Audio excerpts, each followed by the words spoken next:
झटपट काळा चणा मसाला करण्यासाठी लागणारे साहित्य: अर्धा कप हरभरे, पाणी, 5 ते 6 लसूण पाकळ्या, 1 चमचा पंढरपुरी डाळ, 2 मोठे चमचे किसलेलं सुकं खोबरं, 2 चिरलेले टोमॅटो, 2 चमचे तेल, 1 चमचा जिरे, बारीक चिरलेला कांदा, 2 चमचे संडे मसाला, 2 चमचे लाल तिखट, चवीनुसार मीठ, बारीक चिरलेली कोथिंबीर.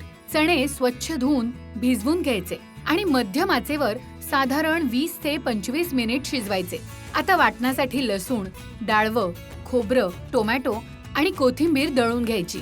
आता जिऱ्याच्या फोडणीत कांदा सोनेरी रंगावर परतायचा. यात तयार केलेलं वाटण परतायचं आणि तेल सुटेपर्यंत हा मसाला परतायचा. आता यात संडे मसाला आणि मीठ घालायचं आणि हे मिश्रण एकत्र परतायचं. आता यात शिजवलेले चणे घालायचे आणि याला उकळी काढायची. आता आवडीप्रमाणे कोथिंबीर घालायची. झाला आपला झटपट खमंग काळा चणा मसाला तयार. अतिशय चमचमीत, चटपटीत आणि मिटक्या मारून खाऊ शकतो ना अशी ही भाजी होते. तर सगळ्यात आधी अर्थातच चणा मी स्वच्छ धुवून, अर्धा कप चणा घेतला, स्वच्छ धुवून घेतला 2 ते 3 वेळा, पुरेसं पाणी घातलं आणि रात्रभर भिजवून घेतलं. थोडंसं रात्रभरच्या ऐवजी थोडं आणखी 1.5 दिवस जरी भिजवला तरी चालतो, म्हणजे चणा आणखी छान फुलतो.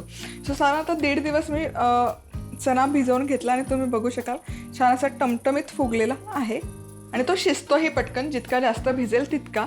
तर यामध्ये घालूयात पाणी, झाकण ठेवूयात आणि मध्यम आचेवर 20 ते 25 मिनिटं हा चणा वाफवून घेऊयात. शिट्ट्या काढणार असाल तर एक 5 ते 6 शिट्ट्यांमध्ये चणा खूप छान शिजतो.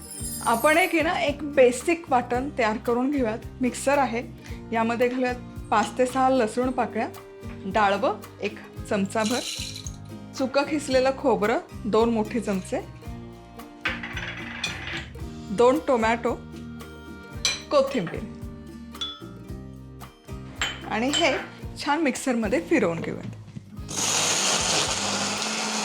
ग्रेव्हीची भाजी करायची असेल ना तर ही एक ना माझ्याकडे मस्त अशी शॉर्टकट मेथड आहे आणि भाज्या पटकन आणि रुचकर बनतात. हे असं पेस्ट तयार केलेली आहे.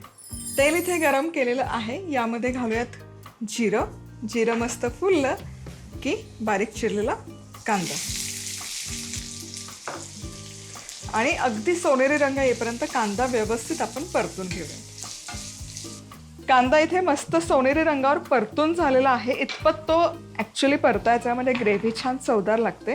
आता हे जे वाटण आपण तयार केलेलं आहे टोमॅटो आणि खोबऱ्याचं हे घालूया. आता हा मसाला छान असा एकजीव करून घ्यायचा कांद्यामध्ये आणि तेल सुटेपर्यंत परतून घ्यायचा. कारण हे सगळे ना कच्चे जिन्नस आहेत.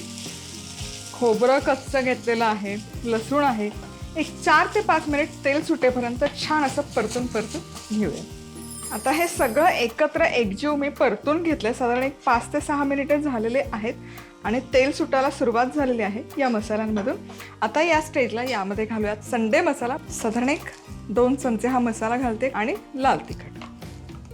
आणि आता यामध्येच आपण घालूयात मीठही चवीपुरतं. मिक्स करूयात आणि एक 2 मिनिट हे सगळं एकत्र शिजवून घेऊयात. इथे हे मिश्रण तुम्ही बघू शकाल छान असं मी परतून घेतलेलं आहे. साधारण एक आणखी 5 मिनिट मसाला घातल्यावर 5 मिनिटं परतलेलं आहे.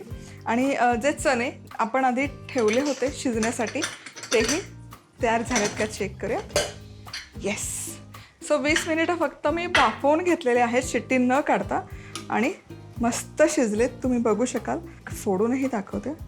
येस, छान असे मऊसूत चणे शिजलेले आहेत. आता हे असेच पाण्यासकट यामध्ये घालूयात, मिक्स करूयात आणि एक 5 ते 7 मिनिटं छान याला ना उकळी काढून घेऊयात. मस्तपैकी चमचमीत असा आपला चणा मसाला मी छान शिजवून घेतलेला आहे मसाल्यामध्ये आणि इतका मस्त सुवास तरवळतोय. आहा हा, क्या बात आहे. आणि तुम्ही टेक्स्चर बघा, परफेक्ट आपल्याला ढाब्यावर वगैरे मिळतो ना तशीच कन्सिस्टन्सी आलेली आहे, तसाच रसरशीत झालेला आहे.